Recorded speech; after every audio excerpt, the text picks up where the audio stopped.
If you watched part 1, you already understand something most people never get the chance to learn. The issue was never about masturbation being good or bad. It was about patterns, balance, and how the brain adapts to repetition over time. And that leads to the question almost everyone asks next, usually quietly, sometimes with worry.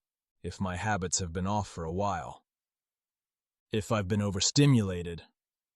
If my motivation or confidence feels different than it used to, can my body actually recover? The answer is yes. Not dramatically, not overnight, but very reliably. Today, I want to explain what recovery really looks like, how balance is restored inside the brain and body, and how confidence returns in a grounded, healthy way. No extremes, no guilt, just biology, psychology, and practical understanding. Before we continue, if you appreciate honest health conversations like this, take a moment to like the video, subscribe, and let me know in the comments if you watched part 1. It helps this message reach people who need calm truth instead of noise. Now let's talk about recovery. Recovery does not mean suppressing urges or forcing yourself to become someone else. It means allowing your nervous system to recalibrate. Your brain is plastic. That means it changes based on what you repeat. The same way habits are learned, they can be gently unlearned. When stimulation becomes less frequent, less intense, and more intentional, the brain begins to adjust. Dopamine receptors slowly regain sensitivity, stress systems calm down, motivation circuits stabilize.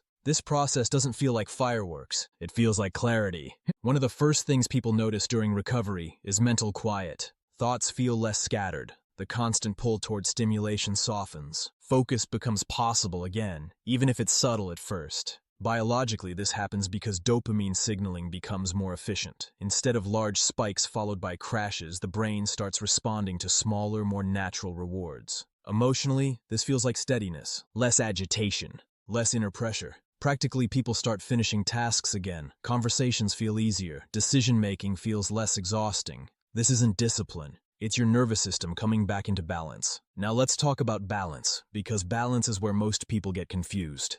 Balance is not about abstaining forever. It's not about counting days. And it's not about fighting your biology. Balance is about rhythm. Your nervous system evolved for cycles, effort and rest, stimulation and recovery, connection and solitude. When pleasure becomes disconnected from effort and meaning, the system tilts. When pleasure is balanced with challenge, connection, and purpose, the system stabilizes. Inside the body, dopamine starts working the way it was designed to. Emotionally, satisfaction lasts longer instead of disappearing quickly. Day to day, motivation becomes quieter but more reliable. This is why people often say, "I feel more like myself again."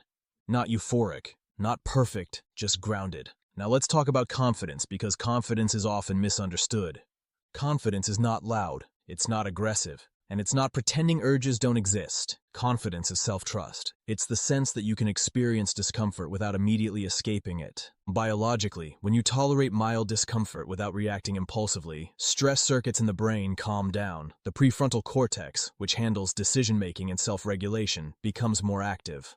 Emotionally, dignity returns. You feel aligned with your values again. Practically, this shows up in small but meaningful ways. You hold eye contact longer. You speak with less hesitation. You make choices with less internal conflict. Not because you're perfect, but because your actions match your intentions more often. Here's something important that rarely gets said. Urges are not a sign of failure. They are a sign that your nervous system is alive. The difference is whether urges control you or inform you. During recovery, urges often appear as signals. Signals of stress, signals of boredom, signals of loneliness, signals of fatigue.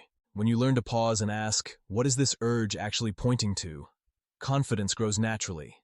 Now let's talk about what actually helps recovery at a biological level. The first step is regulating your environment. Your brain responds to what surrounds it. Late-night screens, constant novelty, and overstimulation keep dopamine demand high. Reducing stimulation before bed, getting sunlight in the morning, and creating quiet periods during the day lowers baseline stress hormones. Inside the body, cortisol levels stabilize. Emotionally, anxiety softens. Practically, sleep improves, and mornings feel less heavy. The second step is restoring effort-based rewards. Your brain needs effort to feel satisfied long-term. Exercise, learning, physical work, creative projects, even meaningful conversations. These all release dopamine in a slower, more sustainable way. Biologically, this retrains reward pathways. Emotionally, it brings a sense of earned satisfaction. Practically, energy becomes more consistent throughout the day. The third step is reconnecting with the body. Recovery is not just mental. Sleep, hydration, breathing, and movement all directly influence nervous system regulation. When the body is regulated, the mind follows. This is why people often notice improvement when they simply start sleeping better and moving more,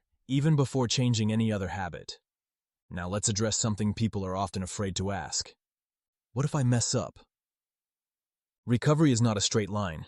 It never has been. The brain does not reset because of perfection. It resets because of direction. One step forward still counts, even if there's a step back later. What matters is the overall pattern, not isolated moments. This mindset alone reduces shame, which is important because shame actually slows recovery. Biologically, shame increases stress hormones. Emotionally, it lowers self-worth. Practically, it pushes people towards secrecy and avoidance. Gentleness works better than force. Now let's talk about time, because people want timelines. Recovery doesn't follow a fixed schedule. Some people notice changes within weeks. For others, it takes months. What matters most is consistency. Every day you reduce overstimulation, engage in effort-based rewards, and regulate your body, you are sending a signal to your brain.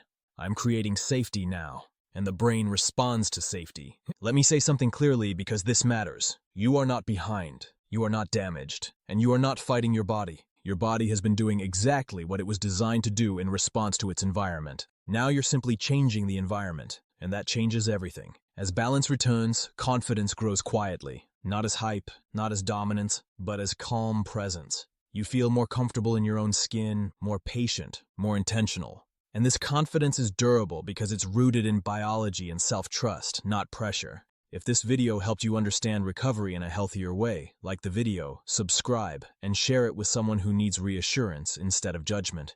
Recovery brings calm, balance brings freedom, and confidence returns when your body and values align again. Small changes matter more than dramatic promises. I'll see you in the next one.